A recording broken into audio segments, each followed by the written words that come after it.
IKEA is discontinuing in-store discounts for loyalty members. According to Retail Dive, as of February 1st next year, members of its IKEA family loyalty program will no longer receive a 5% discount on in-store purchases of furniture and decor.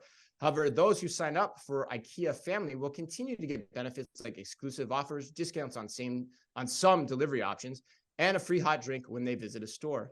An IKEA spokesperson said that the change is part of a wider effort to, quote, create more value for all our customers and IKEA family members who look to us to help design a life they love at a low price. Starting in November 2023, we will introduce new lower price offers on hundreds of products across our range with plans to create new exciting offers for customers in 2024, end quote. And yes, this is also the A&M put you on the spot question. I bet you could tell that was oh coming dang, based on how I paused right there. We need some sound effects for the put you on the spot question, like the put you on the spot question of the week, something like that. Again, getting back to last week's podcast, we don't need you to have a soundboard. You won't let me do that though. But all right, Ann, here it is. And I'm glad it's you and not me. IKEA is getting rid of the 5% in-store discount for their loyalty program members as part of a wider effort to introduce lower price offers on new and existing items for all customers throughout the store. What do you think IKEA loyalty members will think about this announcement? And additionally, as other brands, retailers rethink their own retail loyalty programs, is this a script they should follow? Yes or no? Two-parter, Ann. Well, yours. As an IKEA friends and family member, I was very, very saddened to get this email in my inbox yesterday telling me that they're getting rid of this like perk for the plan. Like, now you're going to tell me you're going to take away my loyalty program and all I get is a lousy free cup of coffee. And then to like come in here and also say like, we're going to just give benefits to everybody. So who cares about your loyalty? We're just going to knock down low prices across the board for every other person. Like what cutting the perks of a loyalty program is never a good idea.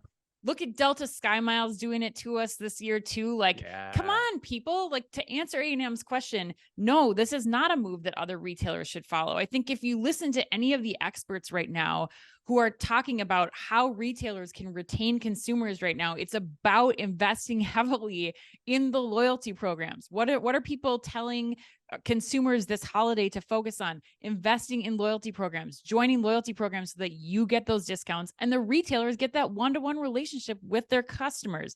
IKEA doing this does not make any sense to me. I cannot make heads or tails of this, Chris. I am very upset. I really don't see what the benefit is going to be of removing this. Even if it's a hit to the bottom line of IKEA, I have to imagine it's not going to be significant enough to cut this perk from loyal IKEA friends and family members like myself. Wow. So on a scale of 1 to 10, 1 being love the move, 10 being hate the move, you're kind of a 10, aren't you? I'm an 11. I am really mad. You're dialing up to 11. You're spinal tapping this one. I kind of feel like talking to IKEA. All right. They don't need it. They don't need me to go into IKEA, but I'm disappointed. I got to tell you, and you might not like this, I kind of agree with you, actually. Oh, God.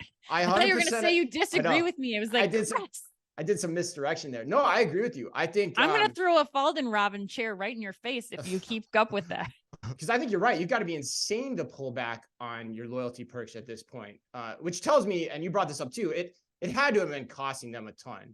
And I think, and it likely probably did as well, because all of those weekend low trips, the outfit your whole house trips in one go, the bread and butter of IKEA, when you stop and think about the program they rolled out, they were basically giving everyone a 5% discount on those trips just for showing up. And that's probably not a good move business strategy wise, but once you do it, it's hard to go back. But the other point to me that's really interesting is, now, do you want to compete on price versus brand?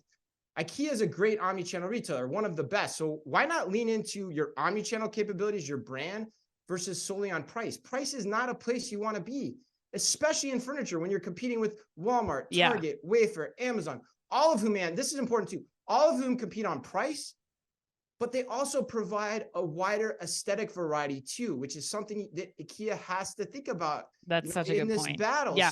So it seems like a really bad decision to me in the long run, especially the part about leaning in on prices. And last thing I'll say, it reminds me of an anecdote that I'll always remember. when I was interviewing at the Gap, Mickey Drexler had done an article for Business Week. And he said the way he looks at a business is which business are most insulated against the price competition. And at the time, Gap had the brand, right? Yes. Yep. IKEA is potentially going down that same road of making themselves about price. They've always been a great price value offering, but there's so much more to the IKEA experience, and I hope they don't lean too far into that. So that's my cautionary tale here to the other retailers out there. So you would say do not do this, to answer Anam's question. You're saying no. No, I don't think I'd do it. I think I'd figure out some other way and try to keep it going for longer. A year is just not long enough. Yeah, 100%.